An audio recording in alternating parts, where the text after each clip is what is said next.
오늘 성경 말씀은 마태복음 1장 18절에서 25절입니다. 오늘 본문은 성탄절 때 많이 살펴보는 말씀 중에 하나라고 할 수 있습니다. 왜냐하면 예수님의 탄생에 관한 이야기이기 때문입니다. 우리 각자는 내가 어떤 사람인가를 드러내는 몇 가지 표현들이 있습니다. 먼저 다른 사람이 나를 어떻게 생각하는가, 즉 다른 사람이 보는 내 모습입니다. 이것을 명성 혹은 평판이라고 부릅니다. 다음은 자신의 모습을 정체성이라고 하는데, 이 정체성에는 두 가지가 있습니다. 내가 생각하는 나의 모습은 자아 정체성이고, 하나님이 생각하시는 나의 모습이 참된 정체성입니다. 이 중 가장 중요한 것은 참된 정체성, 즉 하나님께서 보시는 나의 모습입니다. 물론 다른 사람들이 나를 어떻게 생각하느냐도 중요하고, 내가 나를 어떻게 보는가도 삶에 큰 영향을 미칩니다. 하지만 가장 중요한 것은 하나님이 나를 어떻게 보시는가 하는 것입니다. 그럼에도 실제로 우리는 어디에 가장 신경을 쓰며 살고 있을까요? 아마도 다른 사람이 나를 어떻게 생각하는가 하는 명성에 제일 관심을 갖고 있을 것입니다. 그러나 다른 사람이 생각하는 나의 모습인 나의 명성 혹은 평판이 나의 진정한 모습인 나의 정체성만큼 중요한 것은 아닙니다. 우리가 명성과 정체성을 잘 구분하고, 또 남들이 생각하는 나의 모습과 내가 생각하는 나의 모습보다 하나님께서 생각하시는 나의 모습이 내 삶에서 더 중요해질 때 믿음의 성장과 성숙이 시작된다는 것을 잊어서는 안 될 것입니다. 오늘 성경 말씀은 요셉이 그동안 힘들게 얻은 명성을 버리고 새로운 정체성을 얻은 일을 말하고 있습니다. 이 요셉의 이야기는 그가 처해 있던 유대교라는 상황과 함께 시작되고 있습니다. 요셉의 이야기는 사실 신약의 위대한 이야기 중 하나인데, 그가 겪었던 일을 제대로 이해하기 위해서는 먼저 그가 처한 종교적, 사회적 딜레마를 알 필요가 있습니다. 요셉의 명성 혹은 평판에 대해 성경은 의로운 사람, 즉 의인이라고 말합니다. 여기서 의로운 사람이라는 말을 히브리어로 표현하면 차디크입니다. 이 말은 성실하게 토라를 연구하고 그것을 배우며 실행하는 사람을 말합니다. 당시에 이 말은 그가 매일 쉐마를 암송하고 쉐마대로 살았다는 것을 의미합니다.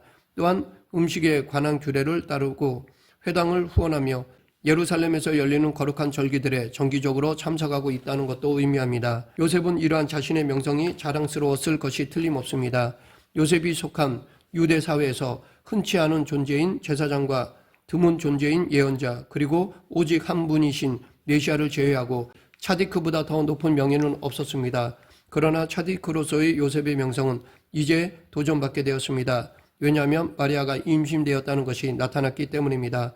18절, 예수 그리스도의 나심은 이러하니라. 그의 어머니 마리아가 요셉과 약혼하고 동거하기 전에 성령으로 잉태된 것이 나타났더니, 여기서 약혼했다고 되어 있는데 이것은 우리식의 약혼을 말하는 것이 아닙니다. 즉 미국식으로 남자가 여자에게 결혼 반지를 주며 프로포즈하고 약혼했다는 것이나 한국에서 양가가 모여 약혼식을 하는 정도가 아닙니다. 여기서 말하는 약혼은 정혼, 즉 결혼이나 마찬가지입니다. 아직 결혼식을 안 하고 같이 안 산다는 것뿐이지 결혼이 확정된 상태입니다.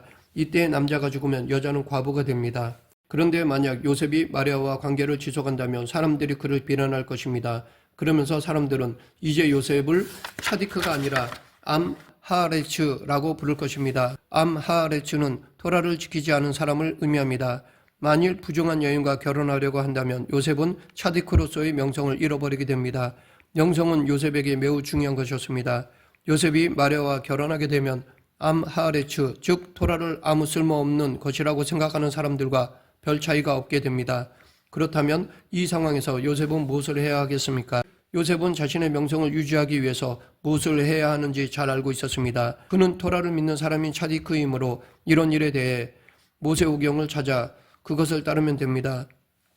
그러나 마리아는 요셉에게 자신이 유혹을 당하거나 강간을 당한 것이 아니라 자신의 임신이 성령으로 잉태된 결과이며 하나님께서 하신 일이라고 하였습니다. 여기서 요셉은 자신의 정체성을 발견합니다.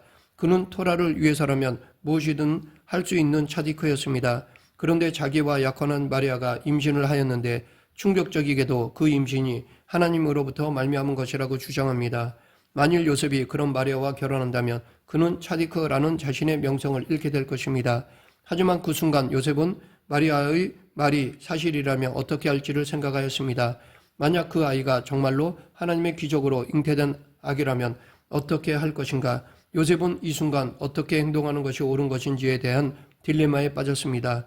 즉 유대인 사회가 이해하는 방식과 같이 토라에 순종함으로써 하나님을 사랑할 것인가, 아니면 가장 큰 계명인 사랑을 실천하여 마리아를 아내로 데려올 것인가 딜레마에 빠졌습니다. 결국 요셉은 자신의 명성을 유지하고 사람들의 웃음거리가 되는 것을 피하고자 은밀한 파혼을 선택하였습니다. 19절, 그의 남편 요셉은 의로운 사람이라 그를 드러내지 아니하고 가만히 끊고자 하여, 여기에 잘 보면 요셉이 마리아를 보호하기 위해서 가만히 끊고자 했다라는 의미도 되지만 어쩌면 차디크로서의 자신의 명성을 보호하기 위해서 그렇게 했다는 뜻이 될 수도 있습니다. 의로운 사람으로서 그 명성에 손상이 가게 하지 않기 위해 조용히 끊으려고 했다는 것입니다. 그런데 바로 그때 천사가 꿈속에 나타나 두려워하지 말라고 하였습니다. 20절, 이 일을 생각할 때에 주의 사자가 현명하여 이르되 다윗의 자손 요셉아, 내 아내 마리아 데려오기를 무서워하지 말라. 그에게 잉태된 자는 성령으로 된 것이라. 여기서 이 일을 생각할 때라는 말을 보면 요셉이 이 일을 놓고 많은 고민을 했다는 것을 알 수 있습니다. 결국 조용히 끊어야겠다고 생각을 하는데 천사가 나타나 요셉에게 내 아내 마리아 데려오기를 무서워하지 말라라고 하였습니다. 이렇게 말했다는 것은 요셉이 지금 두려워하고 있다는 것인데, 그러면 무엇을 두려워하고 있다는 것일까요? 요셉은 마리아를 아내로 맞아들이기를 두려워하고 있습니다. 왜 두려워하는 것일까요? 만일 그가 마리아를 아내로 데려오게 되면 자신의 명성을 잃게 되기 때문입니다. 그래서 요셉은 고민이 되고 두려워한 것입니다. 하지만 천사는 마리아를 데려오기를 무서워하지 말라고 하면서 마리아의 임신은 성령으로 잉태된 것이라고 밝혔습니다. 21, 22절, 아들을 낳으리니 이름을 예수라 하라. 이는 그가 자기 백성을 그들의 죄에서 구원할 자이심이라 하니라. 이 모든 일이 된 것은 주께서 선지자로 하신 말씀을 이루려 하심이니 이르시되, 천사는 요셉에게 태어날 아기의 이름도 이야기해주고 메시아라는 사실까지 알려주었습니다. 그뿐 아니라 이 모든 것은 갑자기 된 것이 아니라 하나님께서 오래전 이사야 선지자를 통해 이미 말씀하신 내용이라고 하였습니다. 23절, 보라 처녀가 잉태하여 아들을 낳을 것이요 그의 이름은 임마누엘이라 하리라 하셨으니, 이를 번역한 즉 하나님이 우리와 함께 계시다 함이라. 이 말씀은 이사야 7장에 나오는 말씀인데, 이사야는 요셉이 살았던 때로부터 700년 전에 활동하던 선지자였습니다. 그러니까 무려 700년 전에 주셨던 그 말씀이 이제 드디어 이 아기를 통해 성취된다는 것입니다. 그런데 비록 꿈속에서 천사의 메시지를 받았지만 천사가 자기에게 나타났다고 하는 것을 누가 믿을까요? 무엇보다도 성령으로 임신했다는 것을 믿을 사람은 아무도 없을 것입니다. 아마도 그 말을 들은 사람들은 요셉이 마리아의 배가 부른 것을 감추기 위해 합법적인 유대식 결혼을 시도하고 있다고 의심할 것입니다. 이처럼 때때로 하나님의 말씀을 듣고 순종하는 것은 우리의 명성을 사람들 앞에서 깎아내리는 결과로 이어질 수 있습니다. 하나님을 사랑하는 일은 우리 자신을 포기하고 우리의 마음과 목숨과 뜻과 힘을 다하며 또 명성과 평판까지도 하나님께 복종시킬 것을 요구합니다. 참된 정체성을 발견하기 위하여 우리가 오직 주님만 의지할 때는 곧 우리의 명성이 죽는 순간이기도 합니다. 명성을 붙들면 참된 정체성을 발견할 수 없고, 참된 정체성을 발견하기 위해서는 명성을 포기해야만 합니다. 이것이 요셉의 이야기가 주는 딜레마입니다. 그런데 우리가 명성을 포기할 때 다른 사람들이 쉴 새 없이 나에 대해 떠들어도 전혀 개의치 않는 자유와 평안을 얻게 됩니다. 이것을 요셉과 마리아가 배운 것입니다. 결국 요셉은 하나님의 말씀에 순종하였습니다. 24, 25절, 요셉이 잠에서 깨어 일어나 주의 사자의 분부대로 행하여 그의 아내를 데려왔으나 아들을 낳기까지 동침하지 아니하더니 나음에 이름을 예수라 하니라.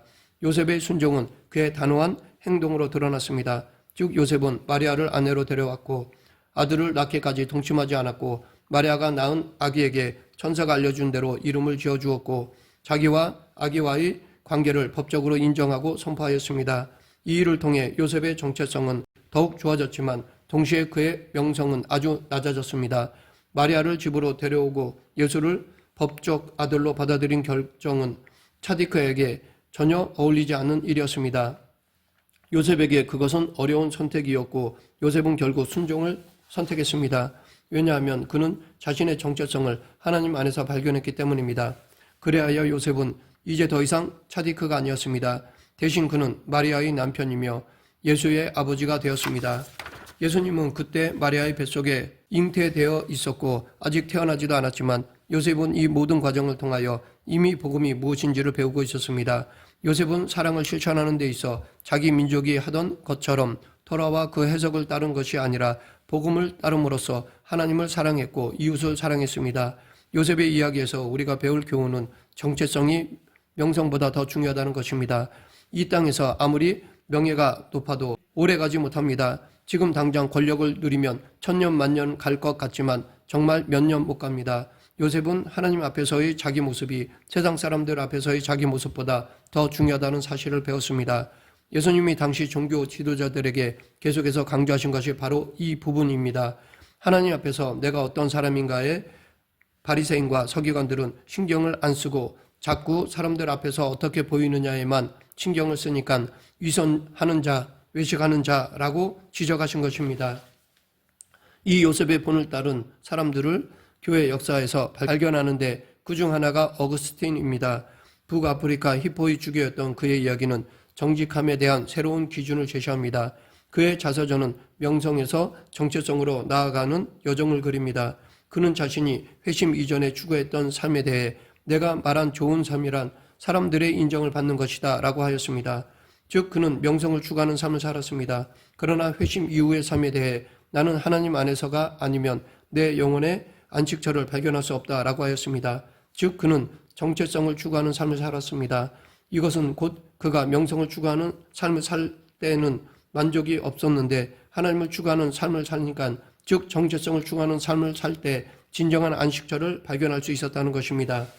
그런데 하나님 입장에서 예수님의 탄생을 생각해 보면 하나님께서는 당신의 아들이 만왕의 왕이고 만주의 주인데 하나님의 아들은 좋지 않은 명성을 가진 부모 밑에서 태어났습니다.